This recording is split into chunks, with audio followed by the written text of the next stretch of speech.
mais uma reflexão de caminhar na graça. Como será e o que acontece na volta do Senhor? São aspectos que existem muitas coisas que falamos e que não entendemos e não compreendemos o que diz as Escrituras. Podemos pensar, achar, mas isso não traduz o que nos é ensinado. Paulo, escrevendo aos irmãos de Tessalônica, na sua primeira carta, no capítulo 4, versículo 13 ao 17, ele afirma: Irmãos, queremos que vocês saibam a verdade a respeito dos que já morreram, para que não fiquem tristes como ficam aqueles que não têm esperança. Nós cremos que Jesus morreu e ressuscitou, e assim cremos também que, depois que Jesus vier, Deus o levará de volta e junto com ele levará os que morreram crendo nele. De acordo com os ensinamentos do Senhor, afirmamos a vocês o seguinte: nós,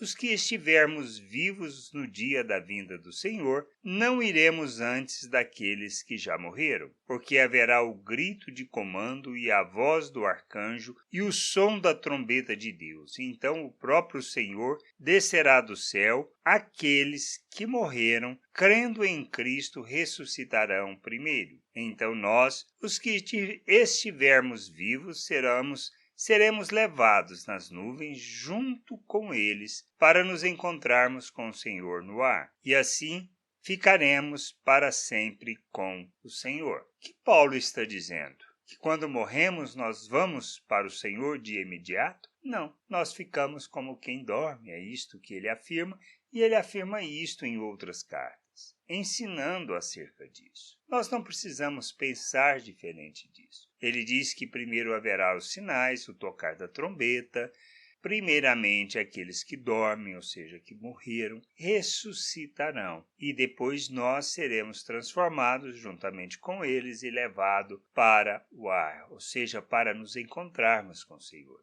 É simples assim. Qualquer coisa diferente disto é engano nosso. É falta de entendimento, falta de discernimento. A importância de conhecermos as Escrituras é para que nós não caiamos no engano, ou seja, na falta de conhecimento, na falta de entendimento. Precisamos entender e compreender as coisas e vivermos baseado nesta esperança, na certeza de que encontraremos o Senhor, que ressuscitaremos os que já dormiram, ou seja, os que já morreram, e que nós, os que estamos vivos, seremos transformados e juntamente com eles, os que ressuscitarem, encontraremos o Senhor no ar. É simples assim, não tem outra discussão. Qualquer coisa diferente disto está fora das Escrituras. E a gente precisa aprender a pautar as nossas vidas pelas palavras escritas e proferidas. A gente precisa aprender a andar segundo as Escrituras,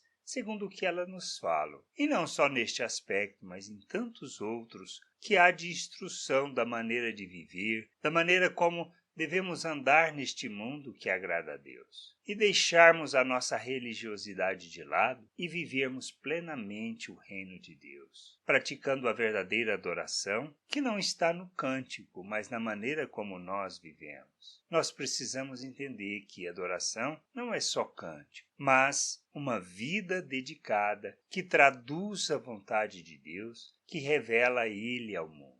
O verdadeiro culto está não nas nossas práticas litúrgicas, não nos nossos rituais, e não naquele momento de encontro semanal ou que a gente faça na frequência que a gente acha conveniente. Isso não traduz culto a Deus. O verdadeiro culto está em ofertarmos nossas vidas em favor dessa vontade, de maneira que a gente revele o reino de Deus, as suas virtudes, às pessoas, assim como é acerca da volta do Senhor. A gente precisa conhecer as Escrituras para andarmos segundo a vontade de Deus e não segundo o que nós achamos, pensamos ou desejamos. Somos filhos. Como filhos, devemos, como Cristo, revelar o Pai ao mundo, sendo imitadores de Cristo, sendo imitadores daquele que nos tirou das trevas, nos comprou para o nosso Deus, para sermos instrumento, sua morada, o seu templo, pedras vivas do templo que ele está construindo.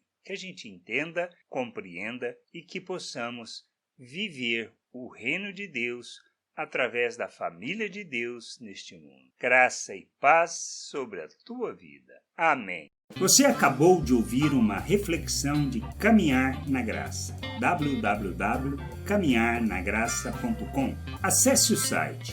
Ouça as outras reflexões.